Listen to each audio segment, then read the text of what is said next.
Hi, I'm Paul J. and welcome to the Analysis.news podcast. And please don't forget the donate button at the top of the webpage.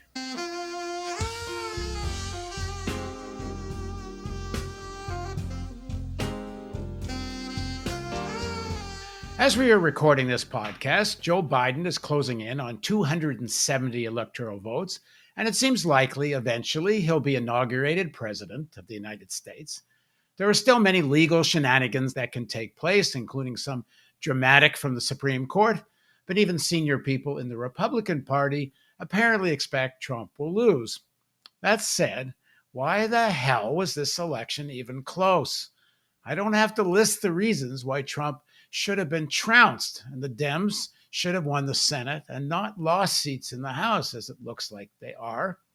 If the Democrats don't take the Senate, and at the moment it looks like they won't, then there will be at least 2 years of gridlock, exactly what Wall Street wanted. Now, joining us to answer the question, what's the matter with America, is Thomas Frank. He's a political analyst, historian, and journalist. He co-founded and edited the Baffler magazine. He's written several books, most notably What's the Matter with Kansas in 2004, Listen Liberal in 2016. And his most recent book is The People Know. Thanks for joining us, Thomas. Paul, it is my pleasure to be here once again, one more time after one more disastrous election for Team Liberal. Yeah, no kidding. And here we are again. Now, the problem is when you and I interview, we always have so much fun. And the problem is, it ain't no laughing matter what's going on here, but I suppose, what the hell? The only reason I chuckle about it, and I know it's not funny, it's deeply frustrating, is because I've written about it for so many years. It's like we're in this eternal return, and yet it's all out there. Anybody can see this, and yet the people responsible refuse to do anything about it. Anybody can, like, I've been writing about this for years. You've been talking about this for years, but they refuse to to do what needs to be done to make sure it doesn't happen again. There's this kind of comical nature to it. I think the problem for the corporate Democrats, obviously, first of all, it's their own self-interest, but I don't know what they really believe in their heart of hearts in terms of what they want. But I think they are terrified that the financial sector will simply go over to the Republicans whole hog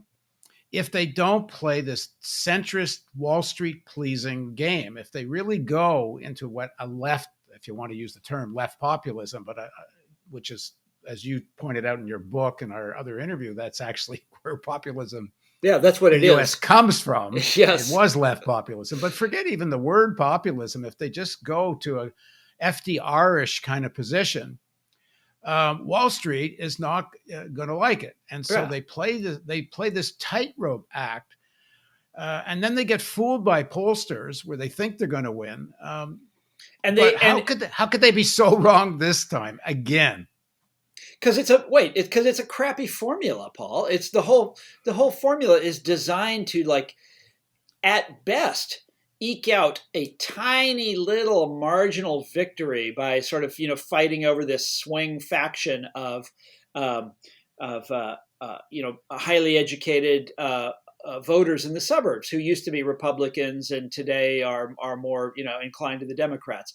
That's what they're fighting over, and that's not a whole lot of people. And so this is, by its very nature, this is a strategy that is not designed to yield Roosevelt-style majorities. That was something different. That was when Roosevelt had the working masses of America behind him in enormous numbers, and that's what the Democratic Party used to be. But they turned their back on that strategy, as you know, Paul. It took them decades to do it, but they do it all the time. I mean, they've been doing it all along, and they have no intention of going back.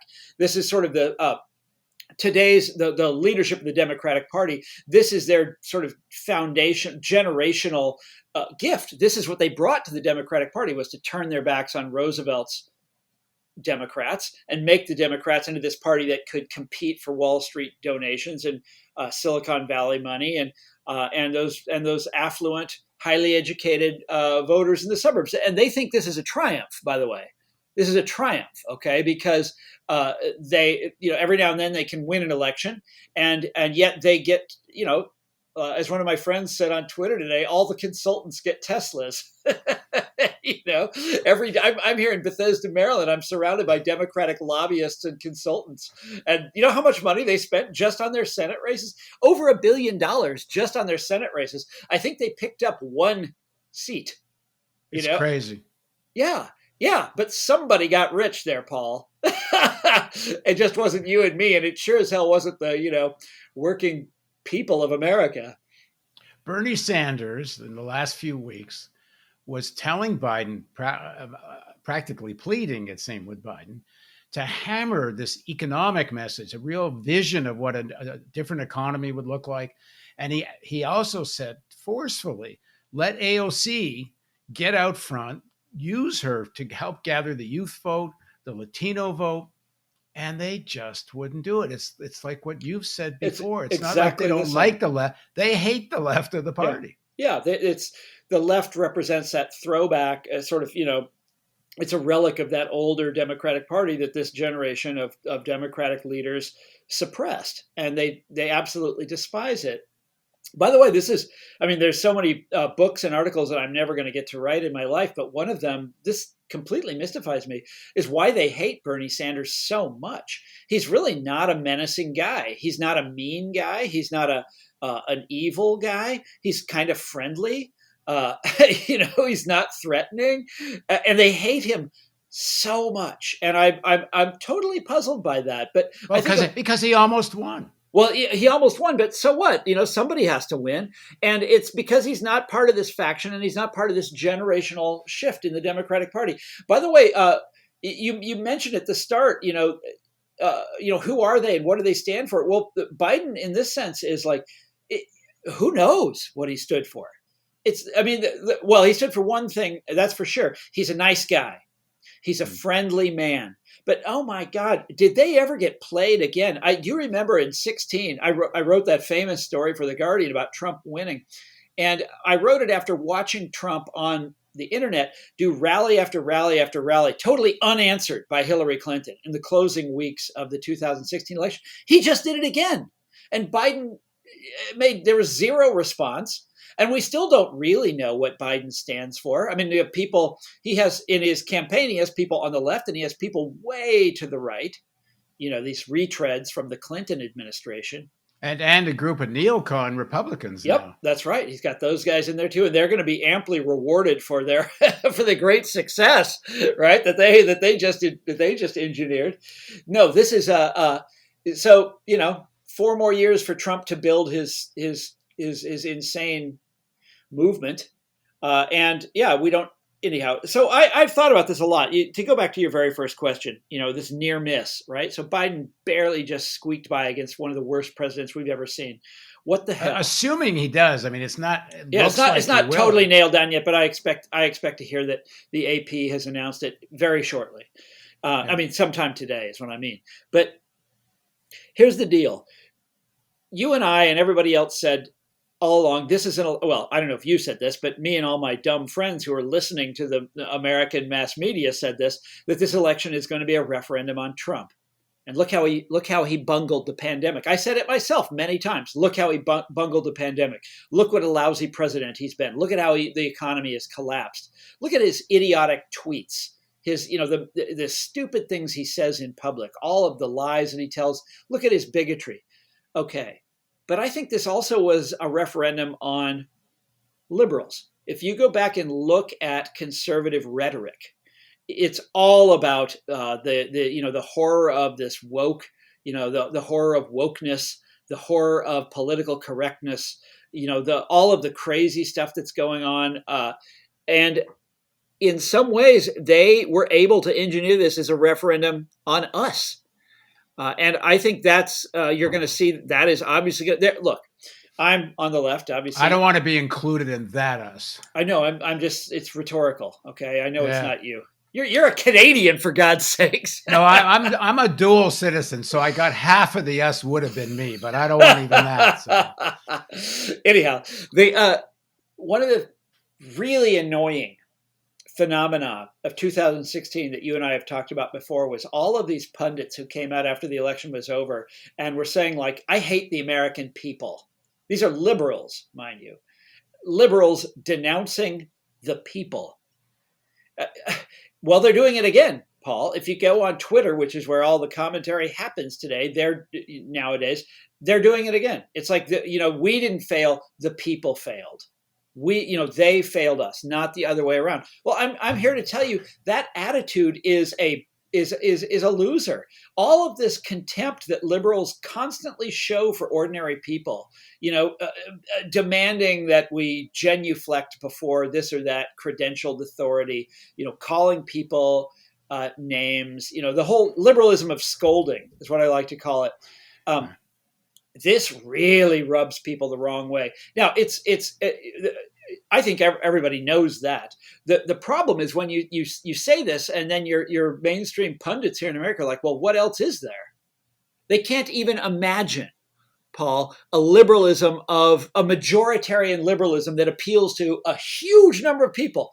But you talk about Bernie Sanders, and you talk about the sort of broad-based economic liberalism. I'm here to tell you that has like 80% appeal. That's the kind of stuff that powered Franklin Roosevelt, winning these overwhelming landslides. If you want a landslide and you're a liberal or you're on the left, that's how you do it. You don't do it with this other crap, this, liberalism of the highly educated elites scolding everybody else for being so stupid. The other thing I find in a way surprising, although I get it because of who they are, but for years and years, I've been arguing with corporate Democrat types that you cannot have a media like MSNBC and then CNN, which became as bad or worse than that's purely a partisan set of cheerleaders for the Democratic Party, and think that those sections of the working class and the population that might vote for Trump are going to watch it. There is such a media divide in this country that the corporate Democrats and such don't actually understand. They can't even talk to half the country. They're not listening to their media, either whether it's radio or television. Yeah. So whatever their talking points, it's almost irrelevant. It just doesn't have a way to get to people. I would actually go further than that. That is totally true. But there's also this sense in which, to keep talking about Roosevelt, if you will, there's a sense in which media unanimity, and there's one of the things that you've missed in this country, Paul, the last 4 years, is because you're in Canada, you've missed it, is the... No, I've been in the U.S. most of the last 4 years. Okay, but this airtight cultural hegemony of liberalism, where they are, the whole, what they call cancel culture, which is kind of a weird euphemism for hegemony. These people run the show, and if you speak out, you will be punished. And it's happened to friends of mine who are totally decent, like way to the left kind of people, really good people. But you cannot challenge this hegemony publicly, and you see it in the news media. It's everywhere. It's in the art world. It's in the medicine world. It's in the university, in higher education. It's everywhere you go, and this is a recipe for turning people off. In 1936, the media did the exact same thing to Roosevelt. They were on the other side back then. They were very, very, very conservative, run by newspapers were owned by these very wealthy men, like what's his name in Chicago, McCormick. And they hated Roosevelt, and they came together against him with unprecedented unanimity. Attacking him, like there'd be a city with 2 or 3 papers, all of them would be against Roosevelt, attacking him on the front page. Every news story was biased. Just this incredible climate of hysteria against Roosevelt. And one of the journalism studies of the day that I was reading basically said, then Roosevelt proceeds to win this incredible landslide. He won 48 states. It's just this wipeout. And they attribute it in part, not only to the fact that he was popular and was doing a good job as president, but to this incredible snob union against him, this sort of common front of the assholes, the rich and the rich and the conservative newspaper owners, newspaper barons. And it's satirized in movies of the period. what is it called? Meet John Doe. It's a movie of the or Citizen Kane, which isn't really about the 30s, but Meet John Doe is. It's a Capra movie where this newspaper owner is plotting this kind of malign campaign, But yeah, the public hated these people, absolutely hated them, and we walked right into the trap. It's the exact same thing all over again. I mean, Trump is no Roosevelt. Trump is just a jackass, but. But the mistake is exactly the same. Well, it's what you've said over many times. The right has captured the anti-elitism, even though they represent the worst parts of the elite. Well, they used to. They're slowly losing them. But yeah, big oil, big polluters. Yeah. Yes, that is exactly right. And they're going to ride that for the rest of our lives. Oh God, I hope not. But part of I go back to this media issue. You got to, Paul. You got to treat it as a spectator sport. Otherwise, you're going to go crazy. Yeah, well, I'm not going crazy. So, what Fox did, and I think it's a very important piece of how this unfolded. Fox showed a business model, not as much the political model. It was the business model that you make money throwing red meat to a segment of the society, meaning the hard right, and just keep throwing red meat at them, and you will make money. Yeah. MSNBC and CNN start falling down. They start really losing to Fox, and they start adopting a similar business model, which is totally anti-Trump, totally anti-Fox, no journalism, quote unquote liberal, if you want to even call it that, red meat to their base. And there's no journalism left, which means the people watching Fox who might be willing to look at a news network that actually did journalism and was willing to critique Obama in a serious way and willing, to go after the corporate Democrats and so on, journalistically, there's no such thing on a mass scale. Yeah, in America, that's true. And I'm living testimony to it. I used to be on there all the time until I started criticizing Obama. And that's, friendly criticism, remember, but even that is not acceptable. Now, how's that for freaky in the land of the free press? That's crazy. And it's so to go back to what you said about Fox News, you're exactly right. I mean, that's the whole cable revolution. Is when they figured out, you can make tons of money just by hitting a small demographic. You don't have, remember in the old days where there's only 3 networks, you tried for these gigantic, mass audiences, lowest common denominator, all that stuff. But cable comes along and they start figuring this out. And it was Roger Ailes who was Nixon's campaign manager. Do you remember this? Roger Ailes was the boss of Fox News, and he figured out something very simple and yet today so obvious, that a lot of this is really good entertainment. People get caught up in these stories. The stories have a natural kind of human appeal. It's all about, Christians being persecuted or ordinary Americans being disrespected or, whatever the fantasy, the war on Christmas, whatever the nutty fantasy of the day is, that stuff nevertheless is really compelling. And it really draws you in. And so news becomes entertainment, and it becomes excellent entertainment. Remember Glenn Beck? Do you remember that show? To call that a news show was just was absurd, but it was really compelling. You're surrounded by communists. They're all secret. The president himself is probably one. It was berserk. It was nuts. But anyhow, the others then they just followed suit. They're like, well, if Ailes can do this, we can do it too. And the result is absolutely, you're right, is absolutely loathsome. It doesn't reach a mass audience. And when it does, like when you go flip on MSNBC, like I watch NBC, I don't watch cable at all, but when I watch MSNBC or Fox or whatever, let's take MSNBC because I used to be on there all the time. I watch it and I'm like, what they're saying is not correct. They're just flat wrong about all kinds of things. And anybody can see this. And then they go around fact checking. I mean, where the fuck do they get off fact checking? We run a comedy show that we pick up from this Australian juice media, and they Oh, have I a saw that. phrase. Yeah, I watched it because you sent it an email. It was Yeah, yeah, hilarious. it's hilarious. They have this wonderful word which they didn't make up, but I didn't hear it anywhere else before that. And they call it, they call it about government shit fuckery, and God, it's so appropriate. I had a bizarre moment with Roger Ailes. I was at the Democratic Party convention covering it in 2016 and had this little studio set up.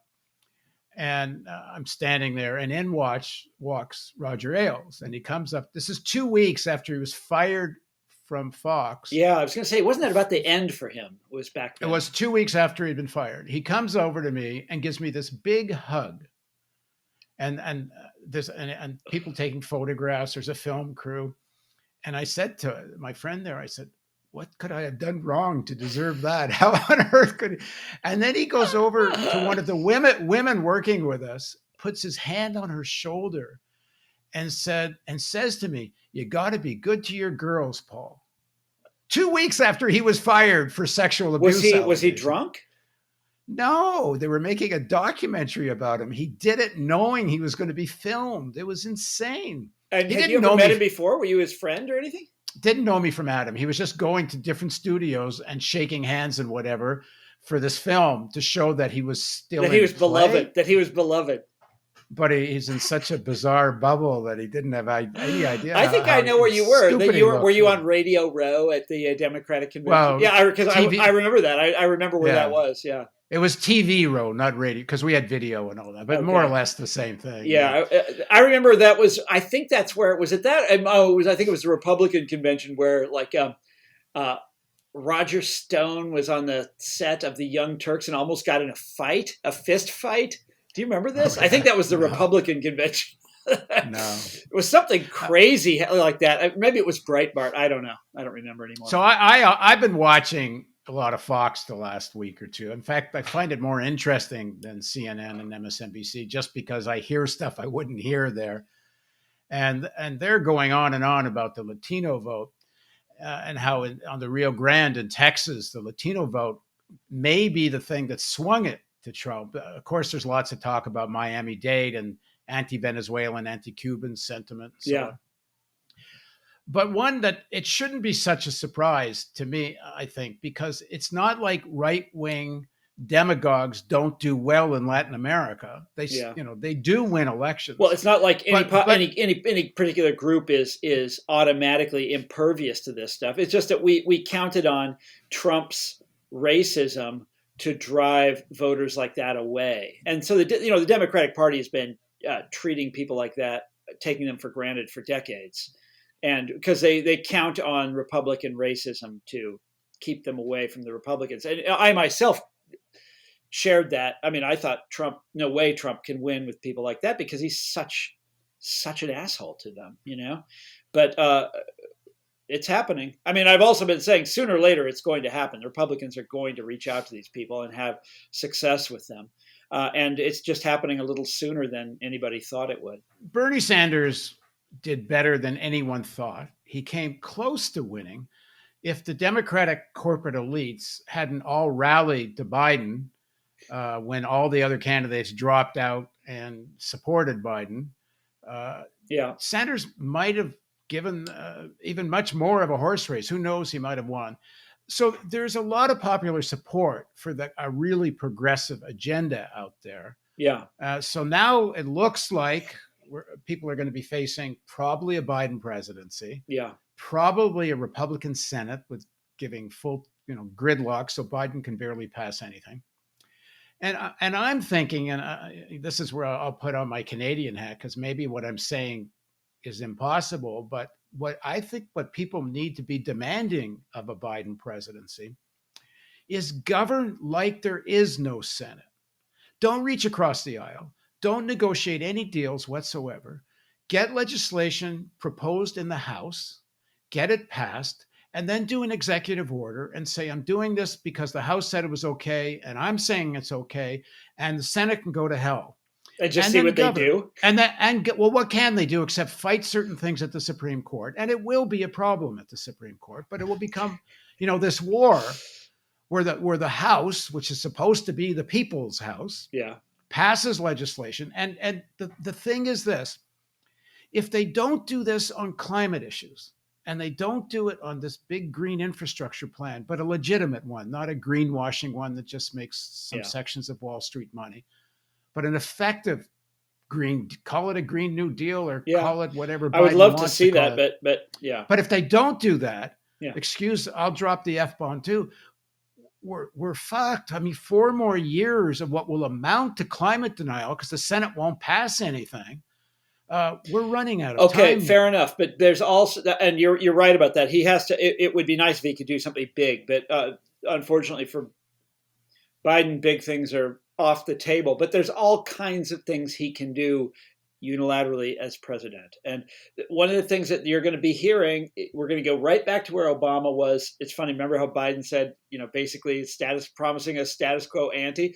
What you didn't think was not the status quo ante of 2009 when Obama had both houses of Congress, but the status quo of 2015 when Obama had neither.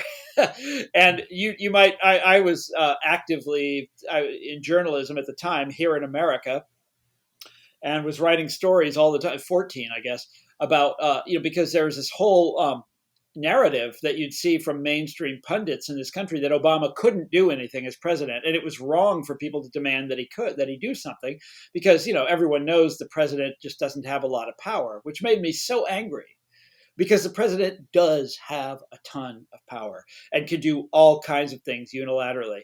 And I went at the time, and I'm going to do this again. I got to make a note to myself to write this again. I went and called all of these sort of policy experts here in DC and asked them, what could Obama do on your issue without either house of Congress? And they all had an answer. There were all kinds of things he could do. He didn't, and I wrote it, right? I wrote the story. It's not like Obama couldn't figure this out. He didn't do any of them. I'll give you one example that remains true today. Antitrust. Antitrust is entirely at the choice of the president, at the discretion of the president, how to enforce antitrust. All our presidents since Reagan have declined to enforce it.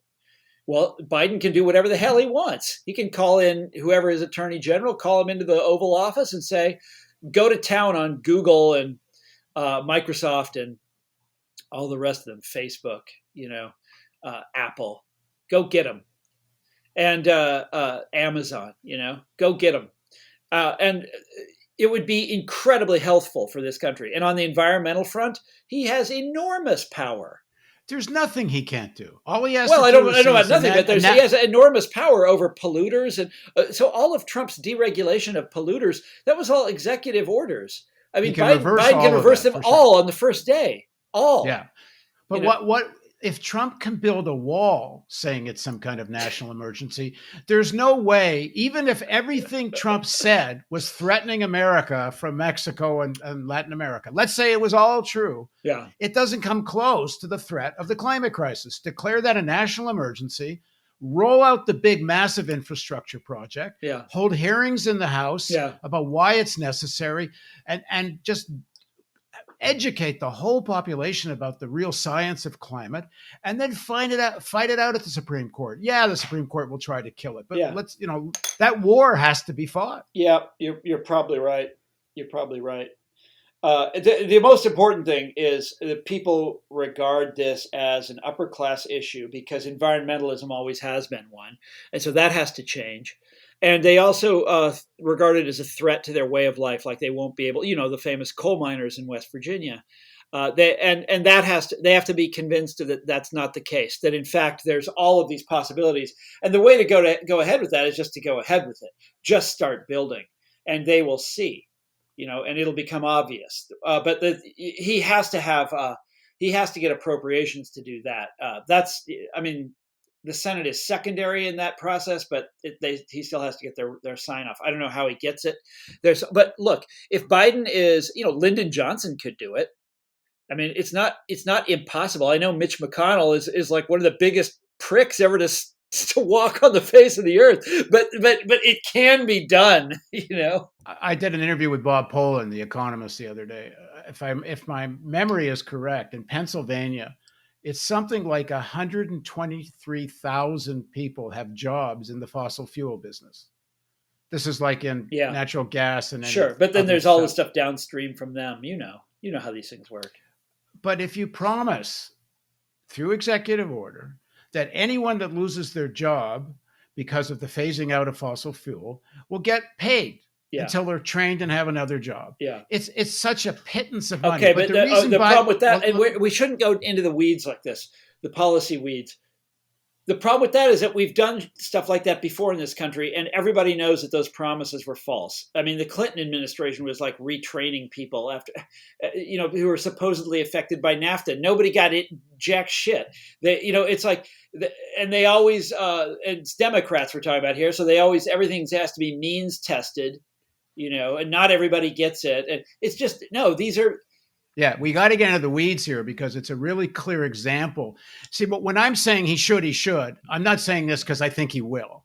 I'm talking about what a people's movement, if there really emerges a popular people's movement, what could be demanded.